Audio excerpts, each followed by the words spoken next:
Luke Covert is here joining us today. Luke, thanks for joining us on Film Threat Livecast here. Let me throw you front and center here. Good to see you. Thank you. Thanks for having me. That was a great intro. Well, dude, the movie is so fun. Ah. It's like a blast from the past. It's this sort of like, it's like those movies that are like one crazy night, you know, like After Hours. Like it's also, it sort of lays out the heist. Like if it goes completely flawlessly, this is how it should be pulled off. Well, we know from watching other heist films that's never the case. Yeah. But tell us what led to this project and like I think you're ahead of the curve. I think 90s nostalgia, a movie set in 1999, like you're right there. But how did this project come about and what were the inspirations and just tell us how you got this whole thing started? Yeah, awesome. Yeah, I mean, it'd be cool to be ahead of the curve. That would be awesome. You know, for once, it'd be sweet. So a producer I'd worked with in the past sent me this script randomly one night for a play. And I kind of was like, you know, read the whole thing. It was 90 pages. He wanted to make a short film out of it. And I was like, you realize this is a play, right? Like this is like, we see people walk in through doors, talk for 18 pages and then leave, you know? And it just like has this really dramatic quality to it. But I loved it, you know? And I loved these like characters, these archetypes. It's like this kid who works at a gas station in the middle of nowhere, Michigan in the snow. And his like ex-girlfriend comes in and his best friend and his old best friend and the jock from high school and all these people come in. And I just like kind of fell in love with each of them. And like, they reminded me of my own life. And I grew up in a small town in Pennsylvania. And it reminded me of that. And so I messaged him back kind of like a naive, like, you know, 25-year-old would do, and was just like, this isn't a short film. This is an indie feature film. Let's make it, you know? And well, to his credit, I gotta say, you're getting a lot of love in the chat right now. People love your hair. Oh, They're nice. all man. about your hair. That is a gift from my dad right there. Well, look, I started getting silver hair when I was 19, so I feel you. Totally. Feel you. But the other thing about it is you like really rooted it in that era. Because I remember fears about Y2K. There's a great montage at the beginning of the film all about Y2K fear, Y2K is coming. So what were some of the things you did to kind of ground it in 90s? There's the music, there's all the Y2K stuff, the footage that you put in that montage. Yeah. And also I just want to say to our chat, let's get some questions in the chat from our chat audience. We've got over 700 people watching us live. So let's questions for Luke. And it's great because we were just talking about this Obi-Wan series and a Luke Skywalker. I'm not gonna, I don't know if that's where your name came from there, but I'll tell you what, there were a lot of McDonald's play places when I was like 9 and a kid would be like, you're Luke Skywalker. You know, that is, you know, I haven't heard it a lot since then, but it definitely was a hit when I was in elementary and middle school, you know? Well, the 90s. Tell us about how you sort of pulled all that aspect together, kind of grounded. Yeah. Well, this is tricky because we're an indie film, right? So we don't have the money to like restock an entire convenience store with like vintage like brands and stuff. We could afford one brand, which ended up being the name of the movie, you know? And which is a big pivotal piece to the plot, right? So it kind of had to be in close-ups and stuff. But the 90s for us was like a lot about the costumes, you know? I was constantly sending actors like Pinterest boards of like Brad Pitt in 99, you know, or like Jennifer Aniston or like these people. And we, you know, we like mailed cast like literally Visa gift cards. And we're like, let's like do this together. Like send me photos from thrift stores and like, cause they're all spread across the country. And that montage you talk about in the beginning was one of the last things we added because Brandon and I, you know, came to this realization that like a lot of the people who are going to watch this have no idea what Y2K is. You know, they're just like, maybe Y2K to them is like a design trend, you know, and they don't realize that like the dialogue in the movie where Jimmy, the like drug dealing kind of two-timing guy is like freaking out that maybe like planes are going to crash. And he's like, this is just your dinky little gateway, man. You know, like the airlines are in trouble. And like that stuff kind of had to be set up somehow. And so it turned into this really fun moment where like Brandon and I, the producer and I had to like reach out to all of our actor acquaintances and friends and just be like, can you record some lines for me? Because I need it to sound like news reporters, you know? And so if you look at the credits to the movie, there's literally like 30 names in this big block of just like voice talent. And all of that was from that opening sequence. But the 90s is hard when you don't have a ton of money for production design. It's really hard. Well, I think you totally sold it with the Turbo Cola. Let me get Thanks, to man. some of the comments here. There's some comments and questions for you. So let's go to those real quick. I'll read them. Lagbait says 90s nostalgia is working because I automatically think Jolt Cola. And Gwem Stacy says, man, just saw the trailer. It looks like she loved it. And then Gwem Stacy says, but those eyes, they're all talking about your hair. Your hair looks really cool. Y'all are gonna make me blush and stuff. Is it coming through on camera? Wow, I don't know. ridiculous.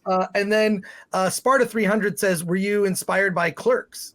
That is the question. So the whole movie is set, like you said, on one night, right? In one gas station. And there's like this party at the Fallout shelter and his mom's going to the annual wrench drop and stuff. But we stay in the gas station, which is a terrible sales pitch because it sounds really boring.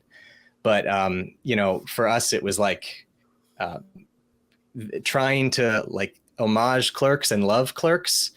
But that movie is like a straight up comedy. And the movie that I could and wanted to make was much more like a popcorn kind of pseudo action heist thing with comedic stuff in there.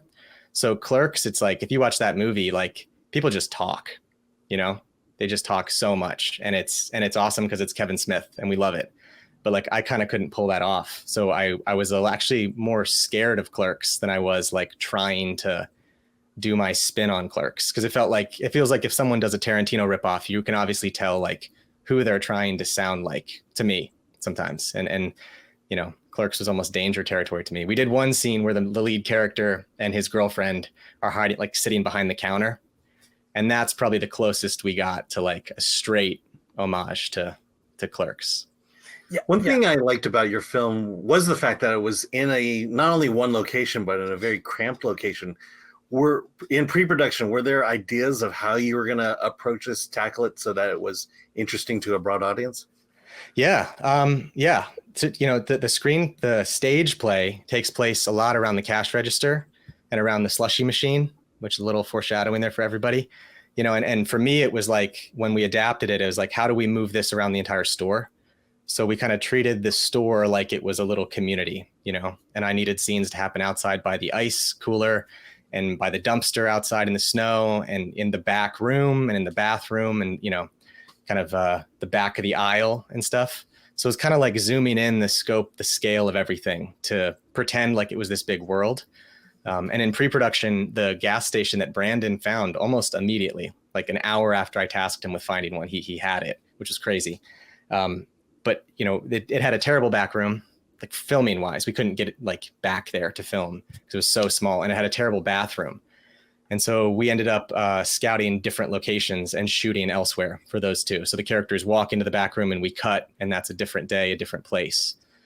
So they were both at a bar locally. And the bathroom at the bar is like perfectly clean and just beautiful. And I've heard from some people that our bathroom, the way we made it look, just has this visceral, like slight, you know, barf reaction for everybody. Cause I mean, it's all coffee grounds and food coloring, but it does not look like coffee grounds and food coloring from what I've heard, you know? Let's go to more of these comments. Let's see. Dempsey asks, what was your favorite movie growing up as a kid? Did this movie act as a catalyst to make you want to go into filmmaking? Wow. As a kid, that's a hard one. I mean, if you ask me that, it's like kind of cliche answers like, you know, Jurassic Park and stuff. But weirdly, here's two more specific answers, maybe from like teenage years, was the movie Disturbia with Shia LaBeouf. Love that movie for some reason. It's just like deep in my heart. And then the movie The Way, Way Back, where Steve Carell is just really mean to his like stepson for the whole movie. Those two, you know, and I can spit out like other like, you know, Fight Club and all these other movies that I like, Blade Runner. But those two, for me, there's something about like, and then Kiss Kiss Bang Bang was like one of my favorite movies of all time, honestly. Love that one. Yeah. And then I'm a huge Edgar Wright fan too. So it's, you know, some of that was like trying to stay away from Clerks and also trying to stay away from just being a copycat of Edgar Wright, which I think if I had more days to shoot, I couldn't have resisted it and would have just made a really bad parody movie, you know? Space Dive says, love me a heist movie. Yeah. And Masters of the Nerddom says, what did you love most about the 90s? Oh, man. Probably Happy Meals, honestly. I don't know. I'm not sponsored by McDonald's, I swear. I haven't been there in a long time. But like, so I was born in 94. I don't know if that's going to disqualify me from stuff. So I would have been 6 years old right as, you know, the clock hit. My favorite probably memory from the 90s, though, was the New Year's Eve party I was at. where I was both like really into the glasses with the 2000s for the eyes, which we put in the movie. You know, that was like why we put the line in there. And also weirded out by like the feeling of everything. And the fact that the adults were like slightly on edge where I was. But I had no clue because I was like 6. So I didn't know what was going on. I just have this memory, this foggy little distant memory. CD Stein 69 for $4.99 says, from the trailer, it looked like the best mashup of Clerks meets a heist movie with the fun of an 80s John Cusack film. I can confirm that that's true. So if you've seen the trailer, so take that compliment. Yeah. Jack D. Ripper asks, film school, yes or no? And you can, I mean, like, so wait, you're not quite 30. Right, so, I'm 28. Yeah. 28. So you made your first feature before 30. Congratulations. That's usually like one of those goals filmmakers have. But Jack D. Ripper, film school, yes or no? What are your thoughts? Oh man, I think film school, if it's going to help you make stuff, that would be my answer. If you're not able, you don't have the people, you don't have the drive or whatever, and you want to, like, the real thing is just making movies, making short films, making music videos for way less than you're worth. You know, just like getting out there and shooting and editing stuff. So for me, I have some really close collaborators who went to film school and made awesome stuff there. I didn't go because I just went a different route. I got this internship in high school with a TV commercial company, and we were literally making car commercials that were like, come on down to Jerry's, we got deals, deals, deals. And then text would explode. And so there was this weird, like, rebel filmmaker without a cause thing, and we'd like use the gear to make short films on the weekends. Like, Chip knew about it. He's awesome, but for me, it was like I didn't want film school because it felt like I was already doing it, and I had this sort of like God complex that I was just going to make it into Hollywood in like 18 months and it would be awesome. It didn't happen that way. I made a ton of commercials, and I still make a ton of commercials, but they're not all Jerry's Ford anymore, which is cool. But I agree with you. I think film school is like, well, if you can afford it, great. If not, do what I did and just buy all the books they had for the USC film program and just read them all. And then experience, like yourself, making commercials. That's critical. Making commercials. Bobby Schwartz asks, in your experience outside of budgetary reasons, does setting most of a film in a confined space solve or create more problems with the narrative and blocking? It's a good question. For this one, we were super, super lucky to have a really good play to base it on. So there was already this backbone. The heist wasn't in the play, right? So the money wasn't in the play. So the ATM wasn't there. So the rewrite incorporated all of that. But the backbone of the conversations and stuff and the character arc for everyone was so, to me, compelling that I just wanted to have these conversations take place all over the limited space. So what I tell people is, shoot big. So like, don't do what I did. Like, try and film many scenes in many places and make them short scenes. Try and keep things moving. So for me, it's not about the actual size of the location. It's more like the depth of the location. Like, for example, for us, we had these crazy neon lights around the store. We had aisles. We had behind the counter. We had this, soda case. It was not like a white dorm room, which is where a confined space turns into, a real limitation. Just a white apartment you found, and people are sitting on a couch and there's a wall right behind them. That's just like, like Spielberg and Tarantino couldn't make that cool, So for us, it's the quality. Yeah. And I'll say, talk about. Oh, sorry. Yeah. Can you talk about your association with the play? Was it the playwright who brought it up, and then to be able to add kind of the ATM element? Was that his idea? How did this come together in terms of being able to put a play into a film? The play is called. You should all go check it out. It's called New Year's Eve at the Stop and Go, and it was written by Samantha Odie and Brandon, who's the producer. She won a contest. I'm like 99. I've been telling this story a lot, so it better be true. But she won a contest, and the prize was to hear her play read aloud by paid actors. And so Brandon, the producer, was one of those paid actors because he's a working actor. And so when the play was over, he contacted her, got the script. He just really connected with the material, and then he sent it to me. So the rewrite, we did several drafts with her. And then we did a couple drafts where like she had been like basically essentially bought out so we could do kind of ruin the play on our own, you know, because I as a writer would hate to have somebody else take my thing and try and make me completely mangle it into a movie, you know?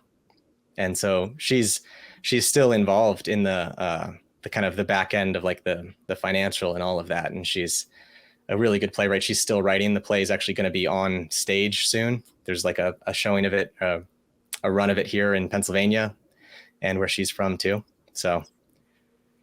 And I will say, having seen the film, like you really use the single location in a great way. Oh. Moving the camera to like a scene takes place here, scene takes place by the Turbo Cola, takes place, you know, like, and I don't want to give it away, but you know, just like the cleverness of like how they're going to pull off this heist. So, thank you. And then more questions here. How's the soundtrack? Says Gwen Stacy. That's awesome. I mean, I love that question because it's awesome. We couldn't afford like Blink 182 and stuff, right? Because that's like more than the budget of the entire movie just to get their songs. But Brandon had a cousin, like a nephew type cousin, twice removed type person who was in this grungy kind of punk rock band called Arlen Gun Club. And so he said, hey, Luke, pick a song from their catalog and use it in the movie and I'll just pay them and like we'll get a cool song. So I downloaded all their music and started just dropping songs in and got really carried away until I used like all of their songs, like 8 different needle drops in the movie. And what it did was create this bed of like kind of angsty punk rock that's kind of probably more early 2000s than 90s, but like I really connected with it. And then, you know, Brandon talked to them. They wrote us an original song called 1999 that literally goes like, don't want to work here forever and stuff, but it works. And all it was after that was getting like the score elements to fit in between, which was a musician. I'm in Pennsylvania, so I have a good musician friend named Paul Talos, who did this crazy sort of 90s chopped up trip hop Fight Club sounding Dust Brothers thing that, you know, I explained to him what I needed. I had no idea that's what I needed. I was talking violins and strings and pianos. And he sent me this song and I listened to it in the car and I was like, my phone must be broken because this is crazy and garbled and it's a mess. And then I kept listening to it and it just kept growing on me. And I got home and I dropped it into the movie and I was like, all right, you're hired. So check out the score if you guys want, because it's really cool. Turbo Cola score. Yeah. The Film Philosopher says 90s, and good to hear from you, the Film Philosopher. 90s are due for fashion recycling. Wow. I would agree with that. And then Fletcher Williams says, the purpose of Film Thread is to seek out new film, to boldly go where no reviews have gone before. Where certainly our purpose is to highlight movies that, you know, it's not Top Gun, right? But like, we'll talk about it, but tell us where people can find the film. Yeah. So if you Google Turbo Cola, it came out like yesterday. So it's top of the Google hit. If you search Turbo Cola movie, you can find it. It's on Apple TV, iTunes, Amazon, Vudu, Fios, you know, anywhere that you can rent or buy movies. You can get a Blu-ray on Amazon. Like it came in a day. I just got it, which is really, really kind of a surreal moment. And yeah, or you can find out more if you just search it. There's like a COVERT Film is the website that has like information about it. So cool. Yeah, it's out there, man. We've got a few more questions. If you can stick around, we have another guest joining us. This is awesome, man. I'm here. Okay, cool. Hope you're having fun. Flaccid Phoenix asks, what was your favorite shot to shoot on Turbo Cola? Well, one of the characters is named Swearsky. He's got long hair and he wears a ski mask in some of the scenes. And we shot a shot of him in a dumpster that was pretty awesome. You know, our second camera operator was name was Kurt Boltman, and he like threw his body on the line and jumped into the dumpster just in case there was glass in there to like put cardboard down and stuff. And I was like, but before I realized what he was doing, you know, and I was like, dude, this is, you know, this is heist. This is just a movie. This isn't, you know, life and death, man. But putting Jared in that dumpster and making him do several takes where he like opens the door and like peeks out like that was awesome. I also love this shot where we're over Austin, who's the lead character, his girlfriend MJ, and Swearsky, and we're looking down at them and they're throwing pens at the ceiling trying to get them to stick. And that was one where I could have just shot maybe 15 or 30 takes of that just to watch them all kind of like lay there in one take, just talk to each other. And, you know, Jared's eating candy, Swearsky's eating candy, and MJ and Austin are holding hands, and he doesn't know. And it's like he's throwing pens at the ceiling. And that was probably my favorite take. There was also, last one, Landon, who's Jimmy, has this really intense moment later in the movie. And there was a couple times we did the take, and I just felt like I was apologetic for having him do it again, because he was just giving so much. He was so deep into that moment, and he was so like rattled afterwards that I was like, if we don't have to do this anymore, like I'll change the script if you want, man. And he just put his headphone back in and was like, no, man, let's go again. It's so many fun times. Quick comment from Wes RM1. 80s nostalgia is big right now because of those of us who are Gen Xers who are in our 40s and 50s now and miss the days of youth. I'd say in another 10 years, 90s nostalgia will be big for millennials. I think it's going to be quicker. I think the pop culture moves at a faster rate. I think you may be slightly ahead of the curve, but I think 90s nostalgia is going to be huge. So, and real quick, here's the link in the chat to Turbo Cola on Amazon Prime. It's right there in the chat. And a hacker called 4chan. So stoked, bro. Can't wait to check it out. And let's get a final question here from Bobby Schwartz. How much of a project like this do you storyboard? If not, how do you find your shots? There's some absolute money shots in the trailer. Yeah. So we were prepping this movie when everything was like locked down pretty hard from COVID stuff. So myself and the cinematographer, Dennis Robert Thomas, he's in New York City. I'm in small town Pennsylvania. And so we would just get on Zoom and work through like the script. And he did this really intensive, like basically shot list, like detailed shot list. And I had done this like detailed shot list that was way less detailed than his detailed shot list. And we kind of combined them. And between the two of us, you know, some of the scenes where one of us was kind of phoning it in, like, well, we'll just shoot a wide and then cover the shoulders. Usually the other person had a better idea. And so there are these shots that, you know, we kind of split the movie into, because we only had 12 nights to shoot. So it was fast. So we split the movie into like, well, all right, well, this scene's going to be pretty traditional. Like we'll shoot mediums of people and they'll talk, and that's great. So that we can spend more time on this montage and get all these shots and things. And, you know, all right, we're going to push off all these interesting shots to the last night because they're more like the color commentary of the movie. Like we strapped the camera to the mop bucket because stuff keeps spilling in the store. And so there's this, like Dennis talked about it, like this Fast and Furious shot where like the wheel is in the foreground and it's like zooming through the store. And so we like saved that for last. I really wanted this weird Tim Burton thing where he reaches his hand into the ATM. And since he can't see what's in there, I was like, this is our chance to like pretend like we're in his head about what is in there and just do this wild lighting that, you know, was just kind of fun for me, you know. And so for us, a lot of those shots were written, not storyboarded, you know, because we didn't have the time, and we also didn't have time to go there and plan everything out for like a whole week in the location. We had to take, go ahead. Oh, I was gonna say, what amazes me is that this is your first film, first feature film. You sound like a legit director. Where did you come from, and how did you get to this point? Oh man, that's really nice. You're gonna make me cry or something. I just made a lot of short films and learned a ton from the school of, you know, 2008 YouTube, basically, you know, back in the day. And I've had, you know, the opportunity to work with like really, really cool people in the area. You know, haven't been on a ton of huge sets, which is kind of like a character defect of mine, of like staying on these small indie sets. But I've made short films and sketches for the last like 10 years. So I think a part of it is like working with people like Dennis just makes you better. Working with local cinematographers here makes you better. Loving movies probably is like a prerequisite. And watching a ton of interviews, spending way too much time on YouTube watching interviews with people.